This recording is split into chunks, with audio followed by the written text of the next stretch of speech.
Hello, welcome back to my YouTube channel. അപ്പോൾ ഇന്നത്തെ എൻ്റെ ഒരു പുതിയൊരു വീഡിയോയിലോട്ട് എല്ലാവർക്കും സ്വാഗതം. അപ്പോൾ എൻ്റെ ചാനൽ ആദ്യമായിട്ട് കാണുന്നവർ വേണ്ടി ഒന്ന് സബ്സ്ക്രൈബ് ചെയ്ത് സപ്പോർട്ട് ചെയ്യണേ. അപ്പോൾ എൻ്റെ സൗണ്ടിൽ ചെറിയൊരു പ്രശ്നമുണ്ട് കേട്ടോ, അതൊന്നും കാര്യമാക്കണ്ട. അപ്പോൾ നമുക്ക് വീഡിയോയിലോട്ട് പോയാലോ. അപ്പോൾ ഞാൻ ഈ വീഡിയോ എടുത്ത് വെച്ചിട്ട് 2 ദിവസമായിട്ടോ, എനിക്ക് എഡിറ്റ് ചെയ്യാനൊന്നും പറ്റിയില്ല.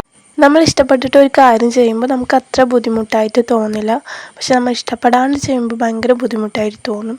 അതേപോലെ തന്നെയാണ് ഞാൻ യൂട്യൂബിൽ വീഡിയോ ഇടുന്നത്. ഞാൻ ഭയങ്കര ഇഷ്ടപ്പെട്ടിട്ടാണ് വീഡിയോസൊക്കെ എഡിറ്റ് ചെയ്യാറും. അപ്പോൾ ഞാൻ ഇന്ന് തയ്യാറാക്കാൻ പോകുന്നത് കടല വെച്ചിട്ടുള്ള ഒരു റെസിപ്പി ആട്ടോ. പെട്ടെന്ന് തയ്യാറാക്കാൻ പറ്റും. അപ്പോൾ നമ്മുടെ കുട്ടികൾക്കൊക്കെ എരിവ് ഇഷ്ടമില്ലാത്തവർക്ക് ഇങ്ങനെ തയ്യാറാക്കി കൊടുക്കാം കേട്ടോ. അതിനായിട്ട് നമുക്ക് വെള്ളക്കടല ഉണ്ടല്ലോ, അത് നമുക്കൊന്ന് വേവിച്ചെടുത്തിട്ട് വരാം. അപ്പോൾ നമ്മുടെ കടല നല്ലോണം വെന്ത് വന്നിട്ടുണ്ട്. ഇനി അതിലോട്ട് ചെറുതായി തന്നെ സബോളയും മല്ലിച്ചപ്പും പിന്നെ കുറച്ച് കുരുമുളകിൻ്റെ പൊടിയും പിന്നെ ഒരു നാരങ്ങൻ്റെ നീര്, ഒരു പകുതി മതി കേട്ടോ. ഒരു നാരങ്ങൻ്റെ പകുതി നീര് ഒഴിച്ചിട്ട് എല്ലാം കൂടി മിക്സ് ചെയ്യാം.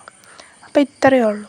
അപ്പോൾ എരിവൊന്നും പറ്റാത്ത കുട്ടികൾക്കൊക്കെ ഇത് ഉണ്ടാക്കി കൊടുക്കൂട്ട്. ഭയങ്കര ഹെൽത്തി ആയിട്ടുള്ള ഫുഡാണ്.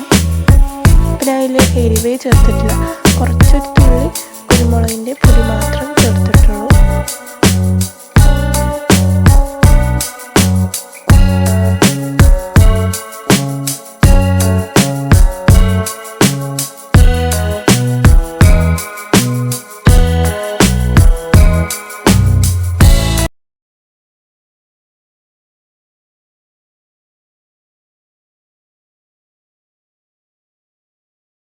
അപ്പോൾ എൻ്റെ ഇന്നത്തെ വീഡിയോ ഇത്രയേ ഉള്ളൂ. അപ്പോൾ ഇഷ്ടപ്പെട്ടാൽ ലൈക്കും കമൻറ്റും ഷെയറും സബ്സ്ക്രൈബും ചെയ്യാൻ മറക്കല്ലേ.